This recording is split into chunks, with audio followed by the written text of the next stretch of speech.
세상은 강자와 약자 또는 승자와 패자로 구분되지 않는다. 다만 배우려는 자와 배우지 않으려 하는 자로 나뉠 뿐이다. 책 읽는 자장나무.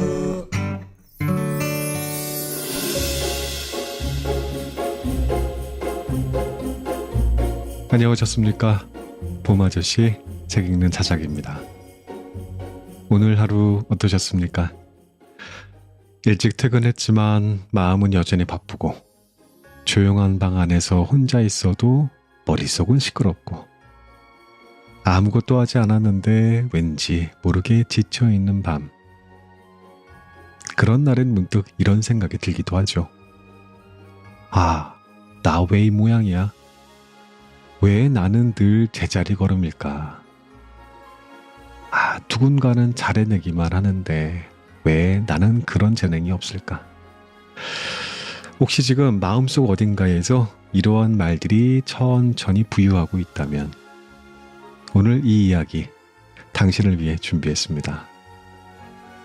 오늘 함께할 책은요, 심리학자 캐롤 드웩의 마인드셋입니다. 이 책은 아주 단순한 질문 하나에서 시작을 합니다. 사람은 바뀔 수 있는가? 사실 많은 사람들은 자신에 대해서 은근히 이런 생각 품고 있어요. 나는 원래 이런 사람이야. 나 수학이랑 원래 안 맞아. 나는 끈기가 없어. 나는 원래 인간관계를 못해. 그 말 속에는 어떤 결정이 숨어 있습니다. 변하지 않을 거야 라고 하는, 또는 변해봤자 크게 소용없어 라는 포기 말입니다. 그런데 이 책은 말합니다. 문제는 능력이 아니라 믿음이라는 것입니다. 우리가 얼마나 잘할 수 있느냐보다는 자신을 어떻게 바라보느냐가 더 중요하다고요. 저자 드웩은 수십 년간의 연구 끝에 인간의 잠재력을 가르는 두 가지 사고방식을 발견했습니다. 고정 마인드셋, 그리고 성장 마인드셋. 고정 마인드셋은요, 원래 타고난 재능을 믿는 사람을 말해요. 성장 마인드셋은 노력을 믿는 사람을 말합니다. 이 두 가지는 단순한 생각의 차이가 아닙니다. 인생의 궤도를 바꾸는 믿음의 프레임이에요. 다시요, 고정 마인드셋은 원래 사람이 타고난 재능을 믿는 사람이에요. 성장 마인드셋은 원래 타고난 재능이 있는지 없는지 상관없어 노력을 믿는 사람입니다. 이 책은 학교에서, 직장에서, 연인 사이에서, 또 부모와 아이 사이에서, 그리고 무엇보다 자신과의 관계에서 이 마인드셋이 어떤 영향을 끼치는지를 보여주고 있습니다. 실패를 두려워하는 사람과 실패를 배움의 계기로 삼는 사람의 차이. 비난을 피하려는 리더와 비판 속에서 길을 찾으려고 하는 리더의 차이. 사랑이 무너질 때 등을 돌리는 연인과 함께 성장하려고 노력하는 연인의 차이. 자, 이런 모든 차이는 재능이 아니라 믿음에서 비롯된다는 걸 저자는 구체적인 사례들로 증명해 보여줍니다. 여러분들은 어떠십니까? 나는 지금 어떤 마인드셋으로 살아가고 있었나? 이 질문 하나만으로도 우리의 내일이 달라질 수 있습니다.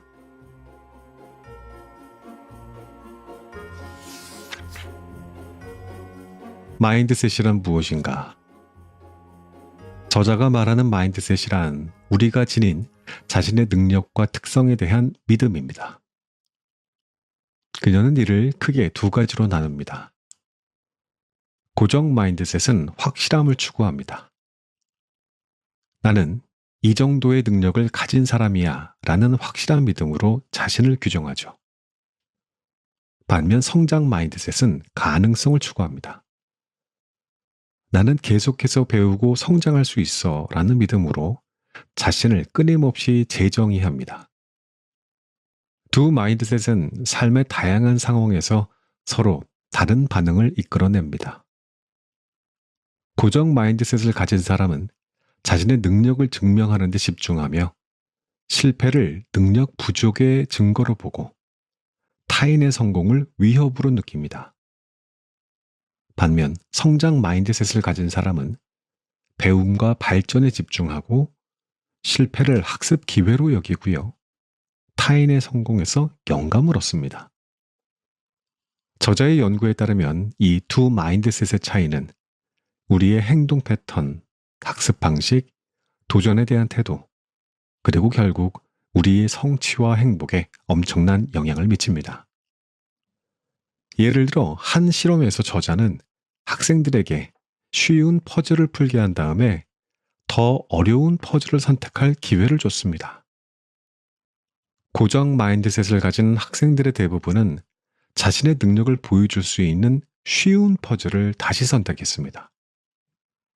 반면 성장 마인드셋을 가진 학생들은 도전적인 퍼즐을 선택합니다. 그들에게 어려운 도전은 더 많이 배울 수 있는 기회였기 때문이죠. 우리는 종종 노력하는 사람이 성공한다라는 말을 듣습니다. 하지만 저자의 연구는 단순히 노력하는 것보다 더 중요한 것이 있음을 보여줍니다. 바로 노력과 도전을 바라보는 우리의 관점, 즉 마인드셋입니다.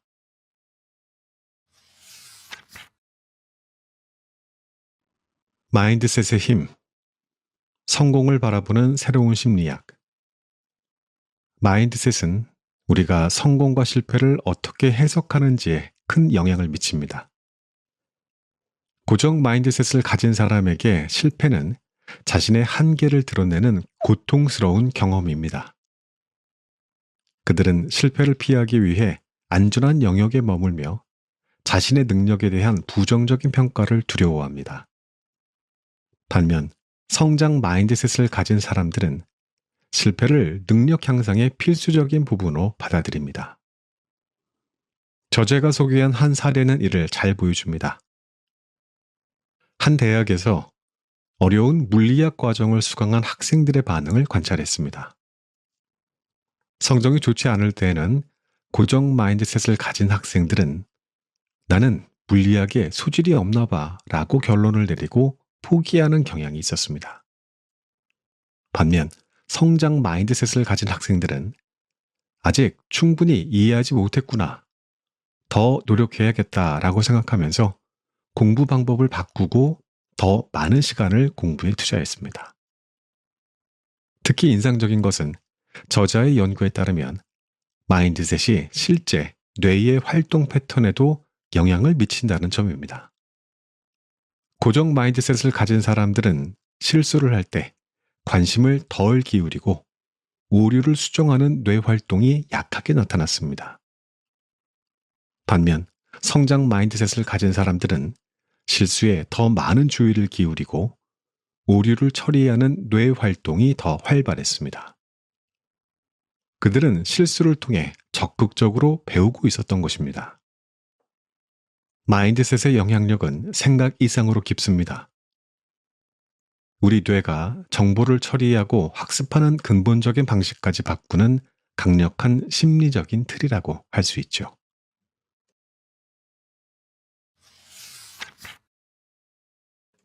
학교와 교육에서의 마인드셋. 교육 환경에서 마인드셋의 영향력은 특히 두드러집니다. 저자는 뉴욕시의 한 중학교에서 흥미로운 연구를 진행했습니다. 이 연구에서 학생들은 두 그룹으로 나뉘었어요. 한 그룹은 뇌의 가소성과 학습을 통한 지능 발달에 대해 배웠고, 다른 그룹은 일반적인 학습 기술에 대해 배웠습니다. 결과는 놀라웠습니다. 성장 마인드셋을 배운 학생들은 수학 성적이 크게 향상되었고, 학습에 대한 태도도 긍정적으로 변화했습니다. 특히 이전에 학습에 어려움을 겪던 학생들에게서 더 큰 변화가 관찰되었습니다. 또 다른 사례로 저자는 아직, yet, yet이라는 단어의 힘을 강조합니다. 나는 이것을 할 수 없어 라는 문장 끝에 아직은 이라는 단어를 추가하는 것만으로도 학생들의 마인드셋과 학습 동기가 변화했습니다. 예를 들어, 나는 이 수학 문제를 풀 수 없어. 아직은 이라고 말하는 것은 미래의 가능성을 열어두는 것입니다. 저자는 또한 칭찬의 방식이 아이들의 마인드셋 형성에 중요한 역할을 미친다고 설명합니다. 너는 정말 똑똑하구나 와 같은 타고난 지능을 칭찬하는 것은 고정 마인드셋을 강화하는 반면 정말 열심히 노력했구나 와 같은 과정과 노력을 칭찬하는 것은 성장 마인드셋을 발달시킨다는 겁니다. 이 부분은 특히 부모와 교육자들에게 중요한 통찰을 제공합니다. 저자는 재능이나 지능을 칭찬하는 것이 왜 위험한지 다음과 같이 설명합니다.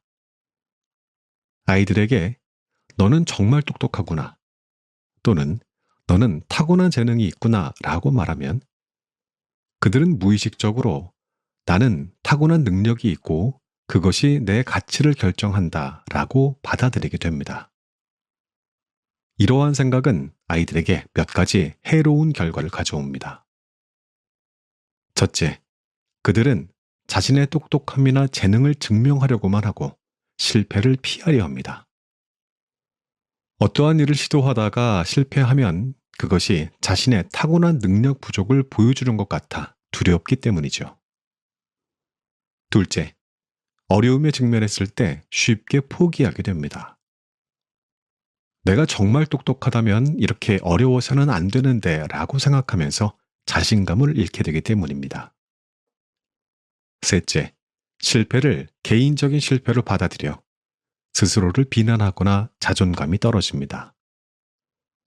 내가 이걸 못하면 나는 똑똑하지 않은 사람이다 라는 생각으로 이어지기 때문이죠. 반면, 노력과 과정을 칭찬받은 아이들은 전혀 다른 메시지를 받아들입니다. 네가 정말 열심히 노력했구나. 또는 네가 다양한 전략을 시도한 것이 인상적이었어 와 같은 칭찬은 아이들에게 다음과 같은 긍정적인 영향을 미칩니다. 첫째, 그들은 능력이 개발될 수 있다고 믿게 됩니다. 열심히 노력하고 효과적인 전략을 사용하면 더 나아질 수 있다는 믿음을 갖게 되는 것이죠. 둘째, 도전을 기꺼이 받아들입니다. 실패는 자신의 가치나 능력에 대한 부정적인 판단이 아니라 더 배우고 성장할 기회로 보기 때문입니다. 셋째, 어려움을 만났을 때 더 끈기 있게 대처합니다. 아직 못하는 것과 영원히 못하는 것 사이에는 큰 차이가 있다는 것을 이해하기 때문이죠. 한 실험에서 저자는 어린이들에게 간단한 퍼즐을 풀게 한 뒤에 한 그룹에게는 너는 정말 똑똑하구나 라고 칭찬했고 다른 그룹에게는 정말 열심히 노력했구나 라고 칭찬했습니다. 그 후 더 어려운 퍼즐을 선택할 기회를 주었을 때 똑똑하다라고 칭찬받은 아이들의 대부분은 쉬운 퍼즐을 다시 선택합니다. 그들은 자신의 똑똑함을 유지하기 위해 위험을 감수하지 않았던 것입니다. 반면 노력을 칭찬받은 아이들은 더 어려운 퍼즐을 선택하는 경향이 있었습니다. 이러한 연구 결과는 교육자와 부모들에게 중요한 시사점을 제공합니다. 아이들에게 지능이나 재능은 고정된 것이 아니라 노력과 전략을 통해 발전시킬 수 있다는 메시지를 전달하는 것이 중요합니다.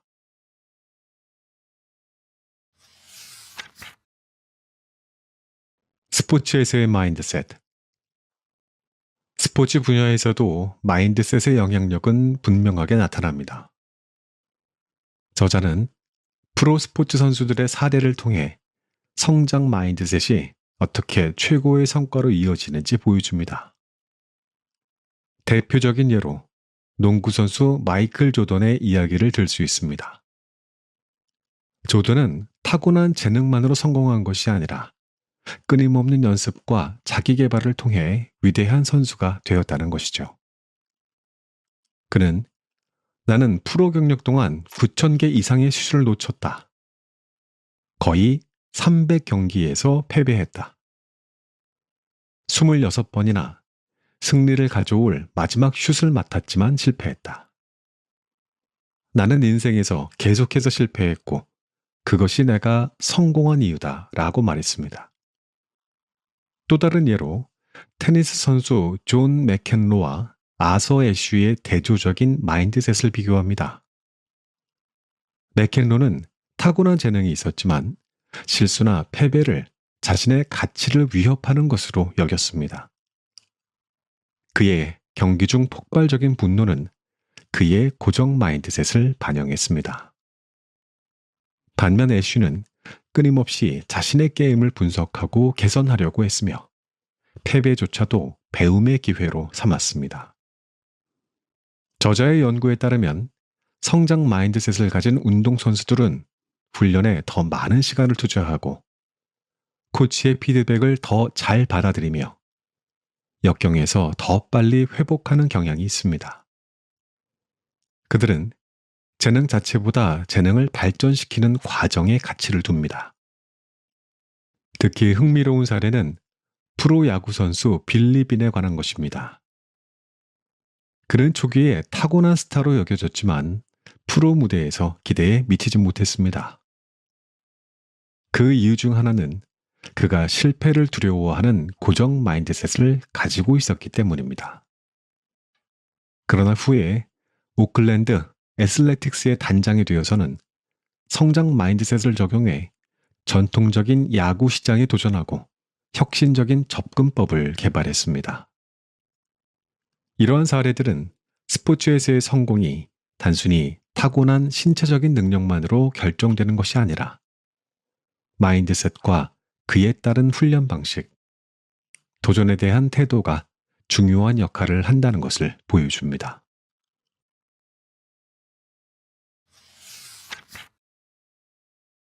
비즈니스와 리더십에서의 마인드셋. 비즈니스 세계에서 마인드셋은 기업 문화와 성과에 큰 영향을 미칩니다.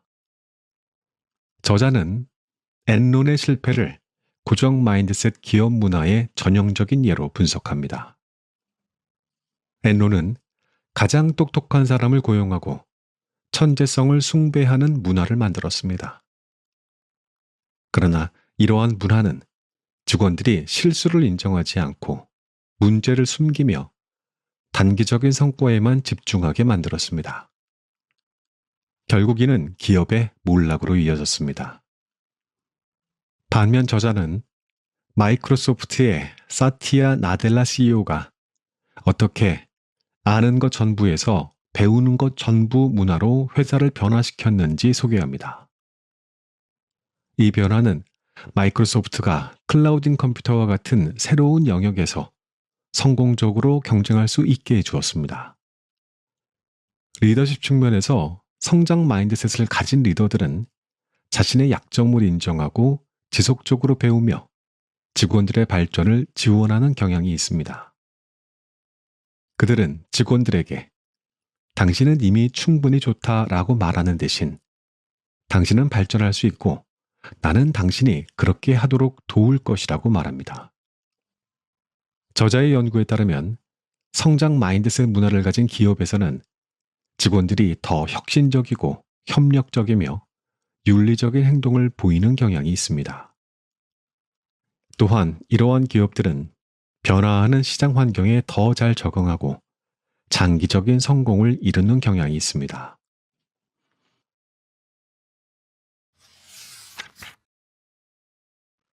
관계에서의 마인드셋. 마인드셋은 우리의 대인 관계, 특히 연인 관계에서도 큰 영향을 미칩니다. 저자는 고정 마인드셋을 가진 사람들이 관계에서 어떠한 패턴을 보이는지 설명합니다.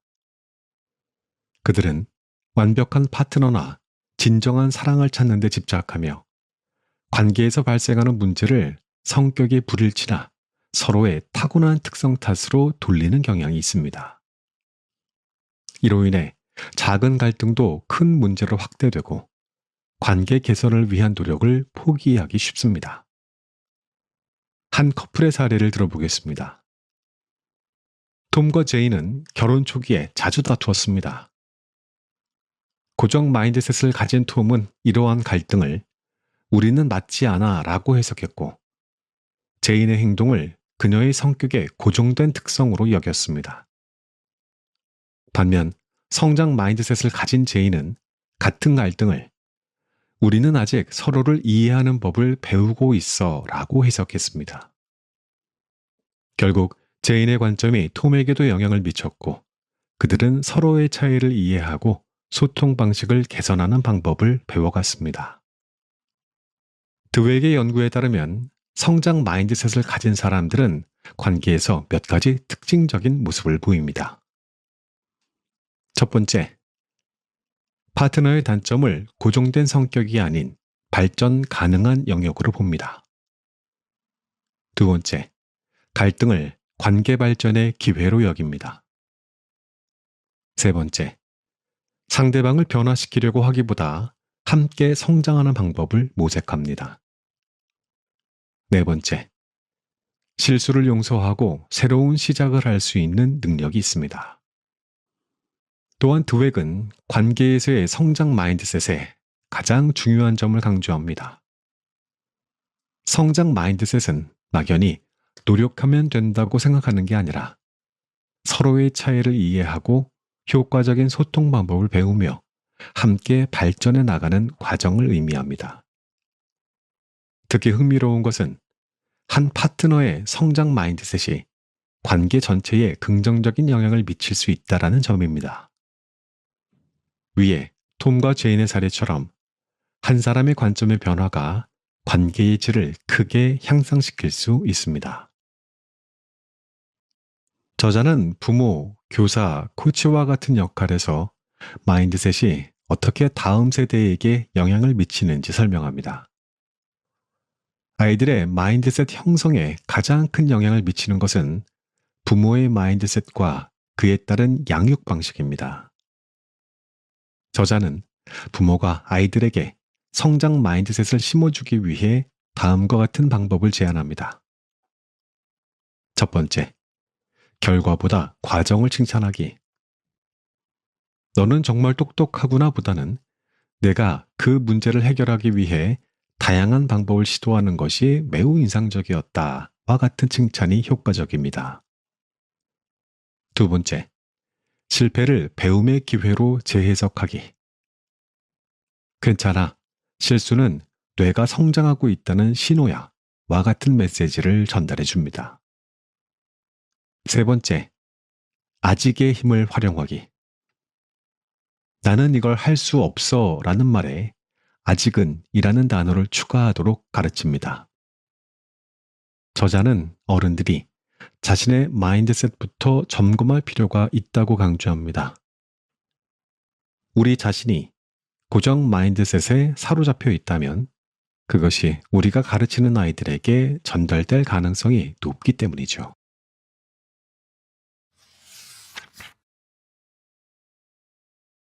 마인드셋 바꾸기. 책의 마지막 장에서 저자는 자신의 마인드셋을 어떻게 바꿀 수 있는지 실질적인 방법을 제시합니다. 첫 번째 단계는 자신의 마인드셋을 인식하는 것입니다. 저자는 우리 모두가 삶의 특정 영역에서는 성장 마인드셋을, 또 다른 영역에서는 고정 마인드셋을 가질 수 있다고 설명합니다. 예를 들어 직업적인 능력에 대해서는 성장 마인드셋을 가지고 있지만 대인관계 능력에 대해서는 고정 마인드셋을 가지고 있을 수도 있다는 겁니다. 자신의 마인드셋을 인식한 뒤에 고정 마인드셋 페르소나를 인지하는 것이 중요합니다. 저자는 이를 당신 안에 있는 고정 마인드셋의 목소리를 알아차리고 이름을 붙이라고 조언합니다. 예를 들어 내 안의 판사라든가 내 안의 완벽주의자와 같은 별명을 말하는 것이지요. 그 다음 단계는 이 고정 마인드셋의 목소리에 대응하는 성장 마인드셋의 목소리를 발달시키라는 것입니다. 나는 이걸 할 수 없어 라는 생각이 들면 아직은 할 수 없지만 연습하면 할 수 있게 될 거야 라고 대응하는 식이죠. 저자 또한 마인드셋 변화를 위한 구체적인 실천 방안을 아래와 같이 제시합니다. 첫 번째, 도전을 적극적으로 수용하기. 안전한 영역을 벗어나 새로운 것을 배울 기회를 찾으세요. 두 번째, 실패를 배움의 기회로 여기기. 실패 후에 이로부터 무엇을 배울 수 있을까라고 자문하십시오. 세 번째, 노력의 가치 재평가하기. 노력을 약점의 신호가 아닌 성장의 필수 요소로 보셔야 합니다. 네 번째, 비판을 개인적으로 받아들이지 않기. 비판을 자신의 가치나 정체성에 대한 공격이 아닌 개선을 위한 정보로 보아야 합니다. 다섯 번째, 타인의 성공에서 배우기.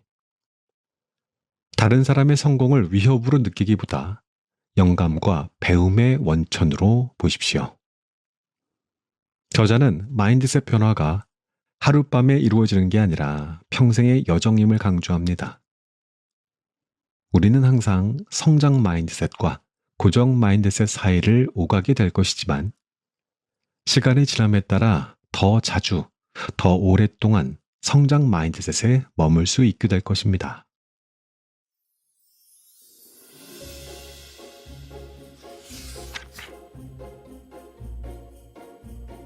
이 책의 내용 정리는 여기까지 하겠습니다. 오늘 우리는 캐롤 드웨이의 마인드셋이라는 책을 통해서 인생을 바라보는 전혀 다른 프레임 하나를 배웠습니다. 이 책이 말하는 핵심은 단순했죠. 사람의 능력을 결정짓는 것은 재능도 환경도 아니라 믿음이라는 것입니다. 그리고 그 믿음은 두 가지 방식으로 나뉘어졌었습니다. 고정 마인드셋, 나는 지금 이대로의 사람이며 능력은 타고난 것이고 실패는 내 한계를 증명하는 것이라는 믿음. 그리고 성장 마인드셋, 나는 계속해서 나를 바꿀 수 있고 실패는 성장의 일부이며 어떠한 일이든 배울 기회라는 믿음. 이 두 가지가 우리가 어떤 학생이 될지, 어떤 리더가 될지, 어떤 연인이나 부모, 그리고 어떤 인간이 될지를 조용히 그리고 결정적으로 바꿔놨습니다. 그리고 무엇보다 중요한 건 이 마인드셋은 언제든지 바꿀 수 있다는 사실입니다. 내가 심지어 바로 전까지 고정 마인드셋으로 살았다고 하더라도 말이죠. 성장이라는 것은 정해진 시기가 있는 일이 아닙니다. 제가 만약에 10살에 이 책을 읽었더라면 더 좋았겠지만 늦어도 20살에 40이나 50 또는 그 이후라도 늦은 것은 결코 아닐 겁니다. 지금 이 순간에도 우리는 더 나은 방향으로 우리의 인생을 바꿀 수 있습니다. 자, 중요한 건 내가 무엇을 잘하느냐가 아니라 나는 이 경험에서 무엇을 배울 수 있을까? 이 질문을 자기 삶에 계속 던질 수 있는 사람이 되어야 한다는 것입니다. 결국 세상은 강자와 약자 혹은 이긴 자와 진 자로 나뉘는 게 아니라 배우려는 자와 배우기를 멈춘 자로 나뉘는 것이니까요. 제가 이 책에서 딱 한 문장을 뽑는다면 바로 이거였습니다. 세상은 배우려는 자와 배우기를 멈춘 자로 나눈다. 또 이 책은 말합니다. 성공한 사람은 특별한 사람이 아니다. 실패했을 때 포기하지 않고 그 안에서 배우기를 선택한 사람일 뿐이다. 그리고 그 선택은 오늘 지금 바로 여러분들의 몫입니다. 자, 오늘의 엔딩곡은 벌써 이달의 클래식 명반 산책 시간입니다. 자, 클로드 드뷔시의 클레르 딜룬. 이거 프랑스 발음으로 읽어야 한다고 해서 특별 훈련도 받았는데 이게 잘 안 되네요. 다시 해볼게요. 클로드 드뷔시 클레르 딜룬. 달빛을 그린 음악이라고들 하죠. 하지만 사실 이 곡에는 단순히 달빛 이상의 이야기가 숨어 있습니다. 빛보다 더 은은하고 어둠보다 더 깊은 감정의 자취들이요. 이 곡의 초안은 1890년경에 쓰였습니다. 당시 드뷔시는 20대 중반, 젊고 예민한 예술가였죠.